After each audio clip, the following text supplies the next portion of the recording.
Charlie Cole is a hacker extraordinaire, hardware, software, intel, data dropping, whatever you need, I can get it. New and improved. It's sort of like your SMI Lite when you're on the ground. Data transmissions, drone controls, scanning. Gotcha. All you gotta do is slave it to the SMI, do a couple of calibrations, and you're good to go. Thanks, Charlie. He's the most inexperienced when it comes to high stakes, life or death situations. It's a steep learning curve being on this plane with Briggs and Grimm and, of course, Sam Fisher. Who is Andre Coben? Andre Coben pretended to kill my daughter to give someone leverage over me. Whoa. How is he even still alive? Good question. When you've got, this mix of the characters you mentioned, Sam, Grimm, and Briggs, and then you've got this kind of tech expert guy.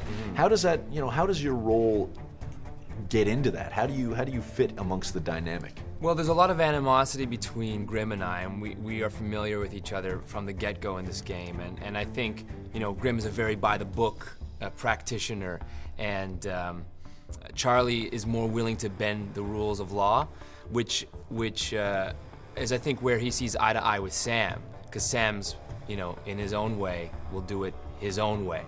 And it's good from the beginning. Sam's on Charlie's team.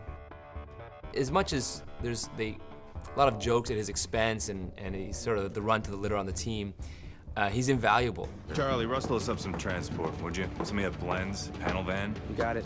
So talk to me a little bit about the experience of doing something like this. I mean, you're in a video game, but this is obviously very cinematic. Talk to me about how performance capture is working for you.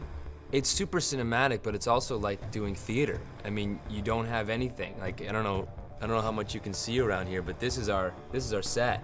It's a big carpet. It's exactly like playing in the basement when you were a kid. You are imagining everything. All of a sudden you have panels here, and you gotta challenge the animators to, like, I'm just gonna do this now, and later you're gonna have to make sure that it looks like my fingers are doing something. So you get to let your imagination run wild and just play in this sort of like empty space. It's more like theater, but most like playing in your basement as a kid. And obviously when it comes to the nitty-gritty of what Splinter Cell Blacklist is about, it's the exact opposite of playing around. When you think about, kind of the scope of this game and how feasible the threat is, how much do you attach yourself to that idea? Again, Not getting into details, but people are dying, and especially for my character who's not used to that, I find I can identify with that. You're around all these people going, oh yeah, someone else has just been killed, all right, we need to move on, we need to do this tactical operation needs to happen, and it's like, whoa, hang on a second, someone's just died, and you kind of want to, take a moment and sort of process that, but there isn't, it's that's part and parcel of these sort of situations. The collateral damage is gonna happen.